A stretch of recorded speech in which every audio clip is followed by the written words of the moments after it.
Dear student, मेरा नाम मोहम्मद फारूक वैस है और आज हम करने जा रहे हैं chemistry part second chapter number 4। इसमें हम डिस्कस करेंगे ग्रुप नंबर 4 एलिमेंट्स और ग्रुप नंबर 5th एलिमेंट और ग्रुप नंबर 6 एलिमेंट्स।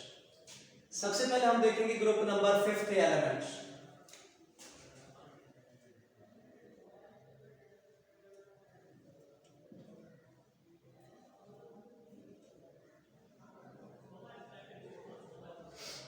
जी इसमें नाइट्रोजन है,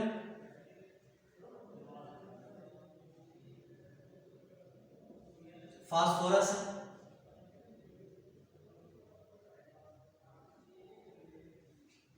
आर्सेनिक है,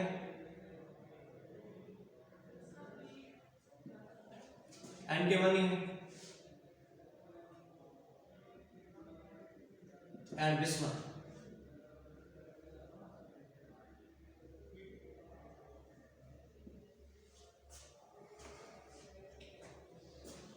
पहले बेटा ये दोनों नाइट्रोजन और फास्फोरस ये दोनों के दोनों non metal,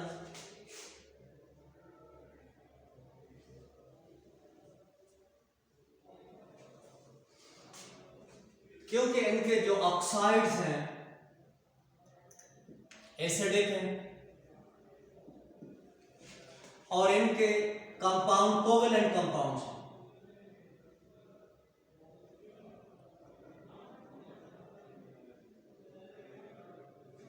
covalent compounds arsenic, antimony ये मेटलॉइड्स हैं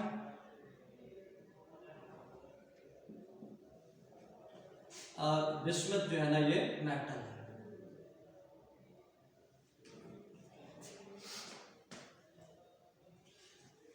इनके जब हम एलोट्रॉप्स देखते हैं फास्फोरस, आर्सेनिक, एंटीमनी ये एलोट्रॉप्स देते हैं और पर्टिकुलरली हम जब डिस्कस करते हैं एलोट्रॉप्स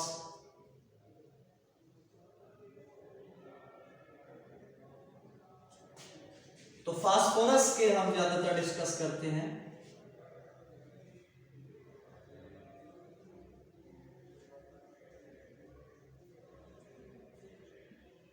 जिसमें व्हाइट फास्फोरस,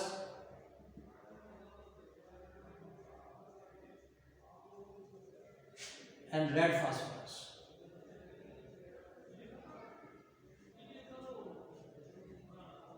ब्लैक भी होते ज्यादातर, हम इन्हीं को डिस्कस करते हैं। नाइट्रोजन ये सबसे ज्यादा मोर इलेक्ट्रोनेगेटिव है और इलेक्ट्रोनेगेटिविटी ऊपर से नीचे कम होती है, तो इलेक्ट्रॉन अट्रैक्ट करने की सलाहियत नाइट्रोजन की सबसे ज्यादा होती है, एंटीमनी और बिस्मथ की सबसे कम होती है। फिर ये कि जब हम इनके डिस्कस करते हैं ऊपर से नीचे इनके कोवेलेंट कैरेक्टर्स कम होते हैं और आयनिक कैरेक्टर बढ़ते हैं, तो इट मीन ये नॉन मेटल है, ये तो कोवेलेंट कैरेक्टर शो करती हैं और मेटल जो है ना वो आयनिक कैरेक्टर शो करती है। इसके अलावा हम जो डिस्कस करने वाले हैं वो ये है कि नाइट्रोजन का वैलेंसी नंबर 3 होता है। वैलेंसी नंबर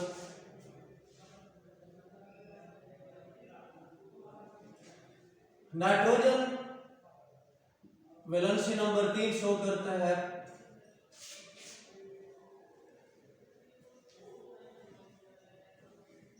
क्योंकि इसमें s और p ऑर्बिटल्स होते हैं, लेकिन फास्फोरस और इससे ऑनवर्ड जितने भी हैं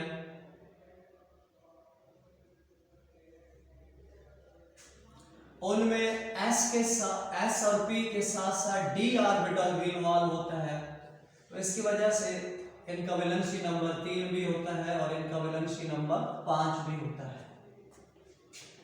मसलन जब हम फास्फोरस को देखते हैं और नाइट्रोजन को देखें तो नाइट्रोजन का एटॉमिक नंबर 7 है, 1s2 2s2 2p3।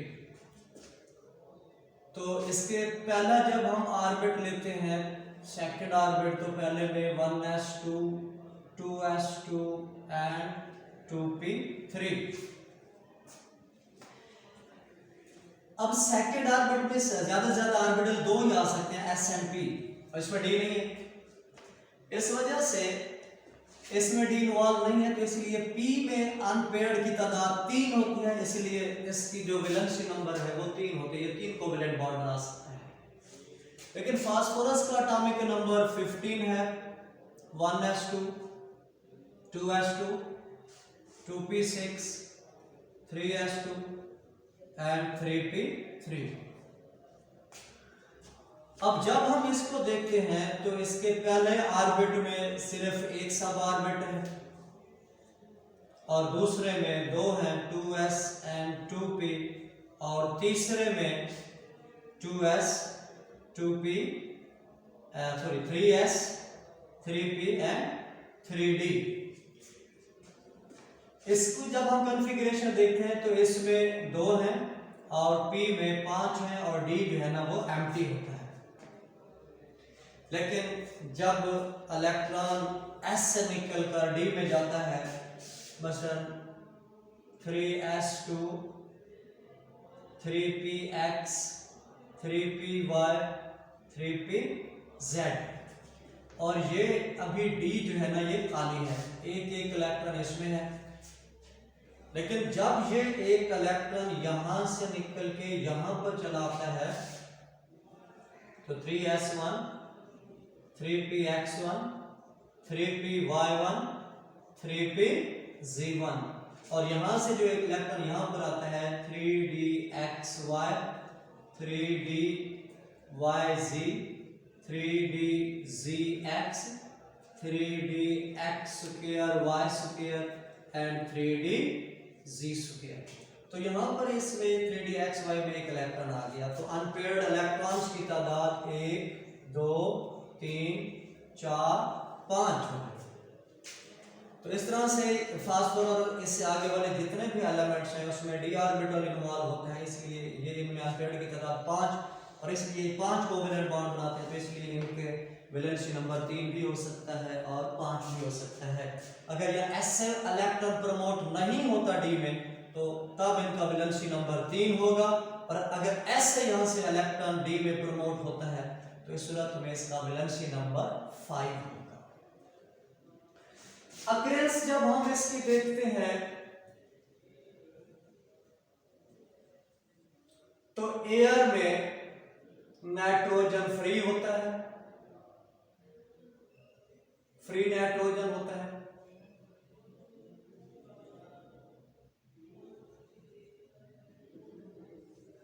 और तकरीबन ये 78%, और नाइट्रोजन इनर्ट है या इनएक्टिव है।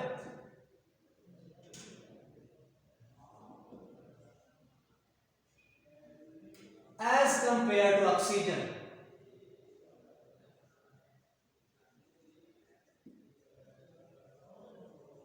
ऑक्सीजन के साथ कंपेयर करें तो ऑक्सीजन मोर रिएक्टिव है as compare to nitrogen. Nitrogen यहां पर इनर्ट है या फिर इनएक्टिव है। नाइट्रोजन के इनऑर्गेनिक कंपाउंड जो होते हैं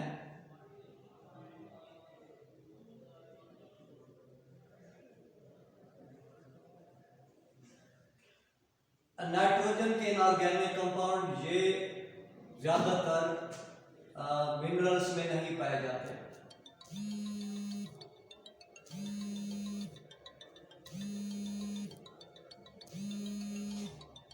ये कॉमनली मिनरल्स में नहीं पाए जाते या ओर्स में नहीं पाए जाते। अलबत्ता ये कंबाइंड फॉर्म में ये एनिमल्स में पाए जाते हैं, यानी लिविंग ऑर्गेनिज्म, यूं समझिए लिविंग ऑर्गेनिज्म में पाए जाते हैं। अब लिविंग ऑर्गेनिज्म में प्लांट्स हैं, एनिमल्स हैं, और इनमें ये ज्यादातर प्रोटीन की फॉर्म में या यूरिया की फॉर्म में या अमाइनो एसिड की फॉर्म में पाए जाते हैं। अमाइनो एसिड की फॉर्म में पाए जाते हैं। अब हम डिस्कस करेंगे ऑक्साइड्स ऑफ नाइट्रोजन।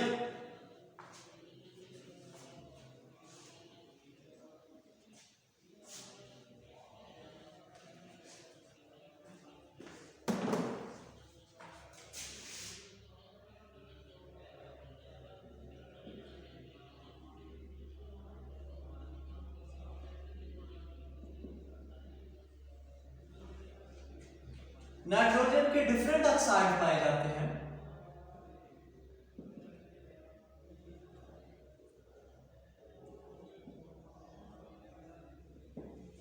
लाइक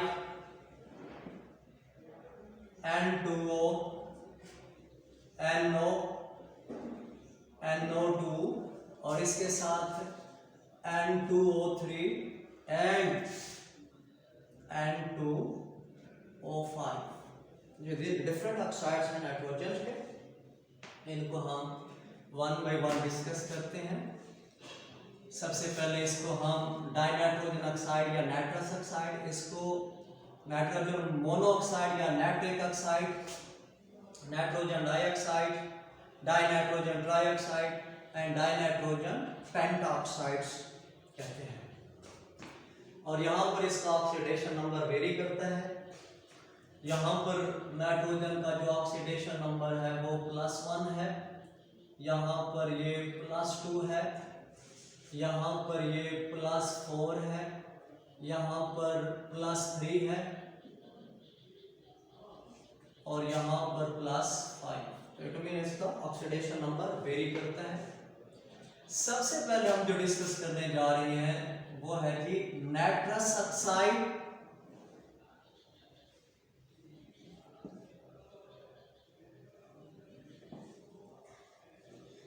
या इसको हम डाइनाइट्रोजन मोनोऑक्साइड भी कहते हैं।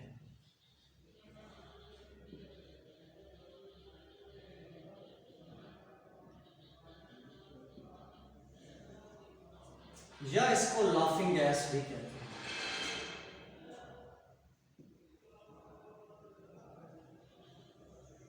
ये नाम है जी, डिफरेंट नेम है इसके। नाइट्रस ऑक्साइड्स, डाइनाइट्रोजन मोनोऑक्साइड या लाफिंग गैस है। सबसे पहले हम इसके स्ट्रक्चर को देखते हैं।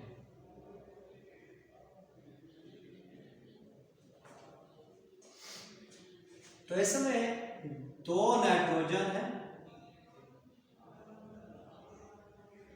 और 1 ऑक्सीजन है।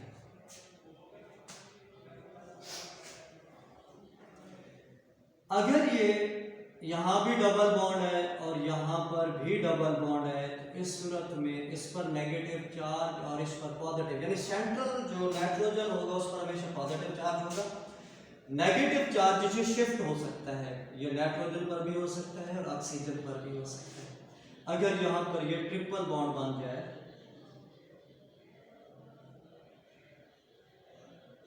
तो तब ये नेगेटिव चार्ज इस ऑक्सीजन पर होगा। एक्चुअली इसमें हर नाइट्रोजन में देखें तो इसके 5 इलेक्ट्रॉन्स होते हैं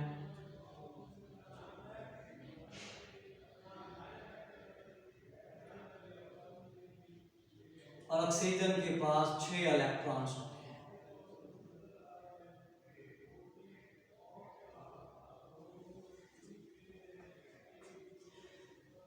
अगर ये ट्रिपल बॉन्ड यहां पर बना दिया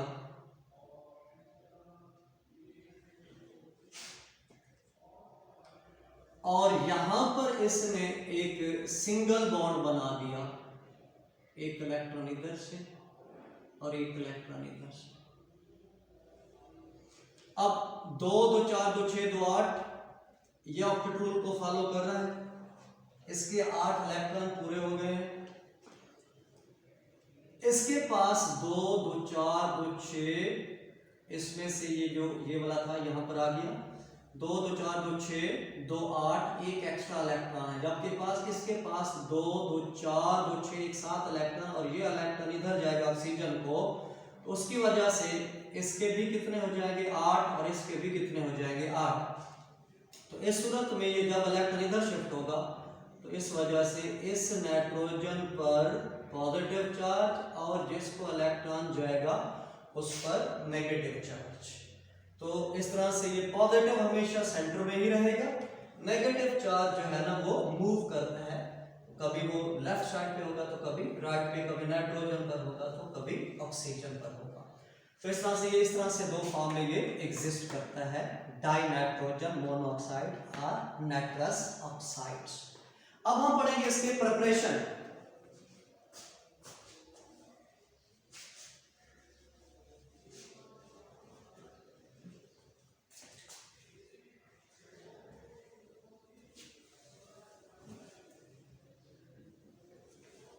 preparation of N2O.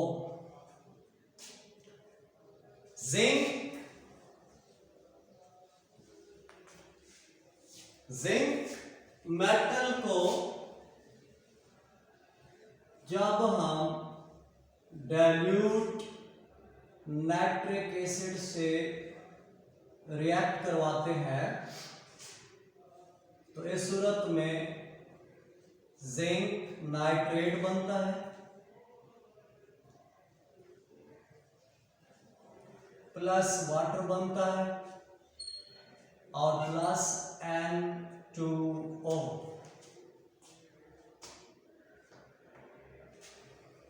जी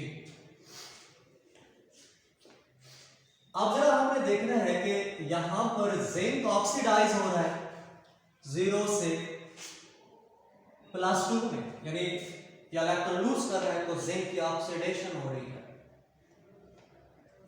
और नाइट्रिक एसिड रिड्यूस हो रहा है N2O में, यानी यहां पर हम देखें तो इसका जो ऑक्सीडेशन नंबर है नाइट्रोजन का वो +1 -6 = 0। यहां पर x हम लोग करेंगे नाइट्रोजन के लिए।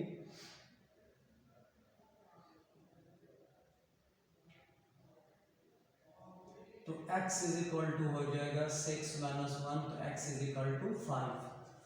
तो यहां पर इसका ऑक्सीडेशन नंबर है +5 और इसमें आकर इसका ऑक्सीडेशन नंबर कितना हो रहा है +1। तो इट मीन एक नाइट्रोजन 4 इलेक्ट्रॉन गेन करता है और तब जाकर वो N2O में तब्दील होता है। अब इस इक्वेशन को भी बैलेंस नहीं किया, अब इसको बैलेंस करते हैं जो हम पार्ट 1 में चैप्टर नंबर 10 में हमने पढ़ा था। ऑक्सीडेशन रिडक्शन मेथड के जरिए हमने इक्वेशन को बैलेंस किया था, तो यहाँ पर भी हम कोशिश करते हैं इस तरह से इसको बैलेंस करें। सबसे पहले हम जिंक को देखते हैं कि जिंक जब ये 2 इलेक्ट्रॉन लूज करता है तो ये जिंक पॉजिटिव आयन में तब्दील हो जाता है। तो एक जिंक 2 इलेक्ट्रॉन लूज कर रहा है। इधर से एक्चुअली हमारे पास नाइट्रिक एसिड में जो नाइट्रेट है वो -1 और वो रिड्यूस हो रहा है किस में N2O में। यहां पर इसका ऑक्सीडेशन नंबर +5 है और यहां पर इसका ऑक्सीडेशन नंबर +1 है। तो इट मीन एक नाइट्रेट आयंस को N2O में तब्दील होने के लिए कितने इलेक्ट्रॉन गेन करने पड़ते हैं? इसको 4 इलेक्ट्रॉन गेन करने पड़ते हैं। यानी अगर सिर्फ एक को हम करेंगे तो 4 इलेक्ट्रॉन इसके अंदर ऐड करेंगे और ये एक N जो है ना वो +1 में जाएगा। लेकिन क्योंकि यहां पर नाइट्रोजन 2 है इसलिए इसको बैलेंस करने के लिए हमें इसको 2 से मल्टीप्लाई करना पड़ेगा। जब 2NO3 लेंगे नेगेटिव तो यहां पर इसको 2 से मल्टीप्लाई करेंगे तो ये 8 इलेक्ट्रॉन्स हो जाएंगे और ये बन जाएगा N2O।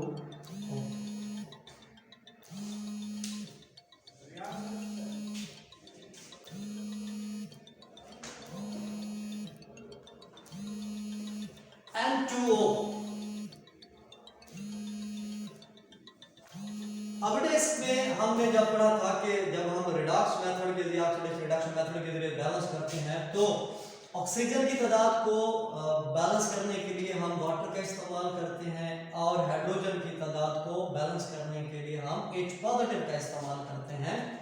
तो अब यहां पर देखें कि इस साइड पे ऑक्सीजन की तादाद 6 है और इस साइड पे ऑक्सीजन की तादाद 5 है। तो इसलिए इसमें 5 मॉलिक्यूल ऐड करेंगे 2NO3 negative plus 8 electron N2O plus 5 H2O। O। अब ऑक्सीजन इधर 6 है तो 1 और 5 6 हो गए, लेकिन हाइड्रोजन की तादाद जो है वो इधर 10 है, इधर नहीं है, तो इसलिए इधर हम 10 हम लेंगे H पॉजिटिव हाइड्रोजन आयन की तादाद को बैलेंस करने के लिए, plus 2 NO3 negative plus 8 electron N2O plus 5 H2O। अब ये तकरीबन हमारे पास ऑक्सीजन और हाइड्रोजन की तादाद और नाइट्रोजन की तादाद बैलेंस हो चुकी है। अब हम ये देखेंगे कि इलेक्ट्रॉन वो लूज कितने करता है जिंक और ये गेन कितने कर रहा है। तो इसलिए हमारे पास यहाँ पर 8 इलेक्ट्रॉन जो है ना बेटा गेन हो रहे हैं, तो जबकि एक जिंक कितने इलेक्ट्रॉन लूज करता है 2, तो हमें चाहिए कितने इलेक्ट्रॉन 8 इलेक्ट्रॉन, तो 8 के लिए हमें जिंक को किससे मल्टीप्लाई करना पड़ेगा 4 से, तो ये बन जाएगा 4Zn प्लस 2 और इसको यानी हम 4 से मल्टीप्लाई करेंगे तो ये हमारे पास हो जाएंगे 8 इलेक्ट्रॉन्स। अब हम इन दोनों इक्वेशन को यानी इस इक्वेशन को और इस इक्वेशन को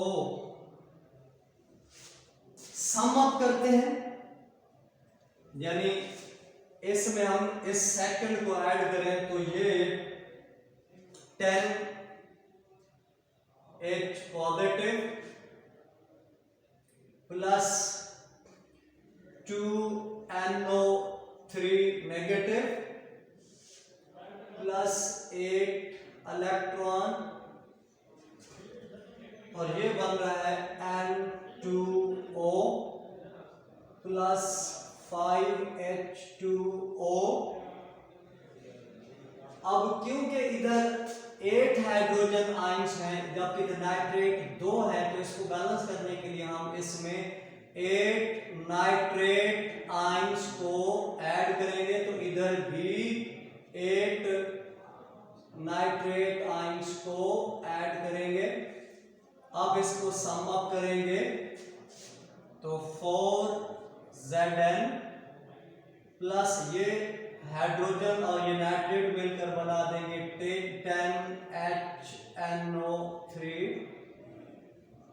प्लस N2O प्लस 4ZnNO3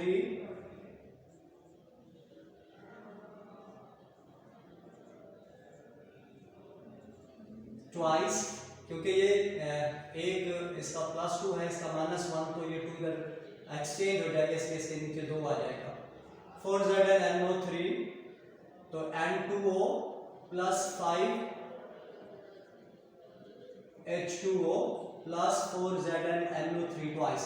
तो ये इक्वेशन हमारे पास बैलेंस इक्वेशन है, यानी यहां पर हमारे पास 4Zn लेंगे और नाइट्रिक एसिड हम कितने लेंगे 10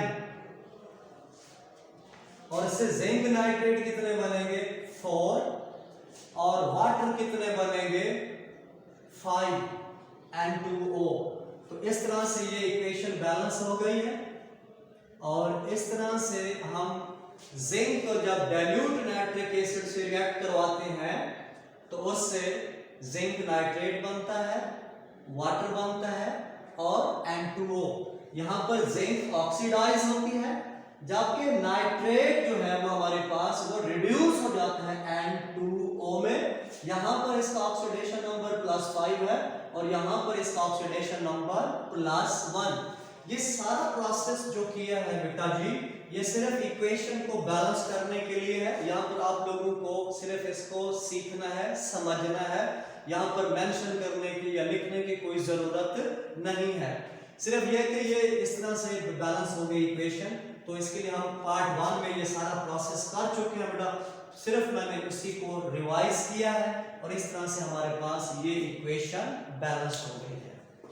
दूसरा तरीका जो है बेटा इसके हासिल करने का वो है प्रिपरेशन, सेकंड प्रिपरेशन जो हम करने जा रहे हैं नाइट्रोजन डाइऑक्साइड के नाम अमोनियम नाइट्रेट।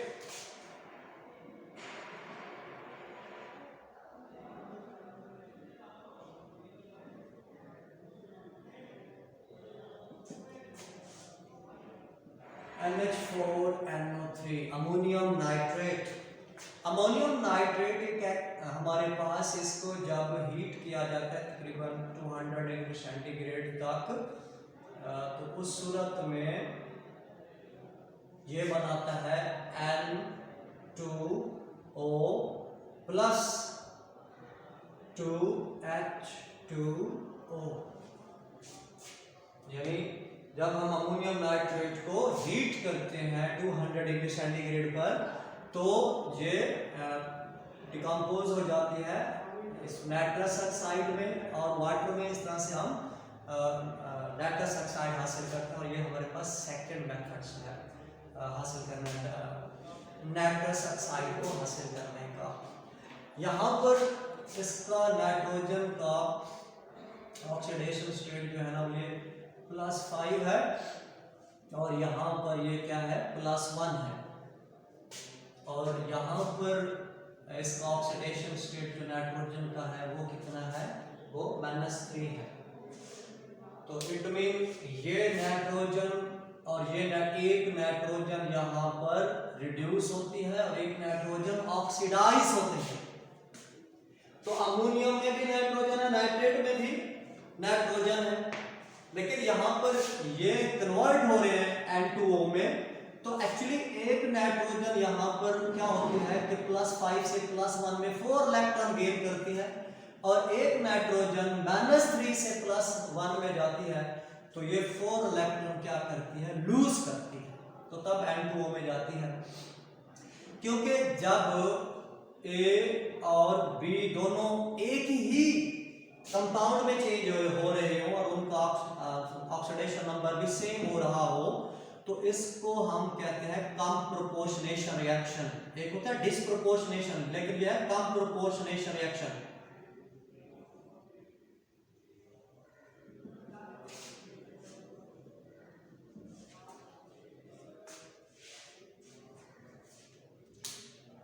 उसमें हम जब देखते हैं कि डिस्प्रोपोर्शन में एक ही स्पीशीज वो एक में ऑक्सीडाइज हो रही होती है और एक में रिड्यूस हो रही होती है तो इसको हम डिस्प्रोपोर्शनेशन रिएक्शन कहते हैं। लेकिन अगर दो ऑक्सीडाइज होकर रिड्यूस होकर सेम ऑक्सीडेशन नंबर हासिल करते हैं तो इसको कम प्रोपोर्शनेशन रिएक्शन कहते हैं। तो इस तरह से ये हम हासिल करते हैं अमोनियम नाइट्रेट। एक्चुअली ये जो है ना वोलेटाइल होता है, H+ मटेरियल होता है।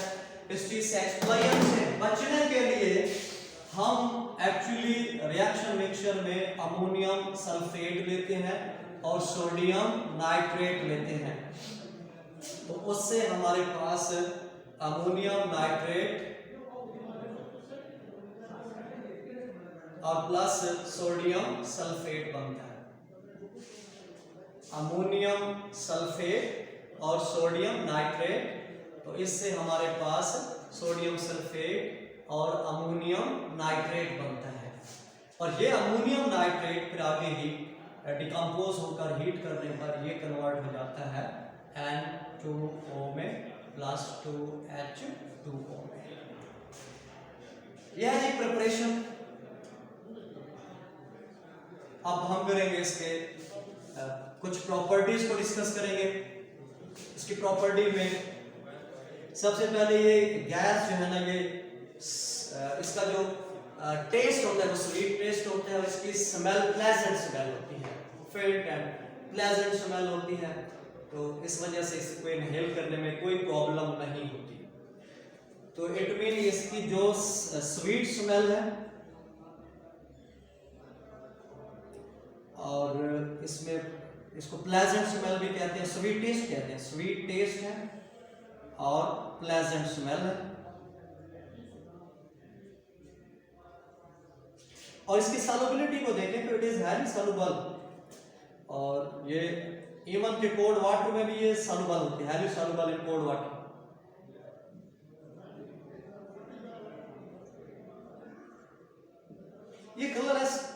गैस है।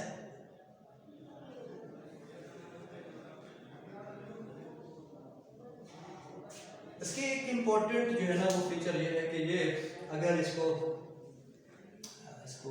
नाइट्रस ऑक्साइड को थोड़ी मिकदार में ऑक्सीजन के साथ मिक्स करके इनहेल किया जाए फॉर लॉन्ग टाइम, तो ये कि हिस्टोरिकल लाफ्टिंग क्रिएट करती है, तो इस वजह से इसको लाफिंग गैस भी कहते हैं, लाफिंग गैस। एक्चुअली इस गैस को जब इनहेल किया जाए तो ये जबड़ों को खोल देती है, इसी वजह से ये डेंटिस्ट जो होते हैं वो डेंटल सर्जिकल में भी इस गैस को इस्तेमाल करते हैं, पर्टिकुलरली उन लोगों के लिए जो बेहोशी की हालत में होते हैं और उनके दांत निकालने होते हैं, तो ये गैस जब इनहेल होती है तो ऑटोमेटिकली उसके जबड़े खुल जाते हैं और उसकी वजह से उन्हें आसानी होती है। Thank you. बाकी इसके रिएक्शन है तो नेक्स्ट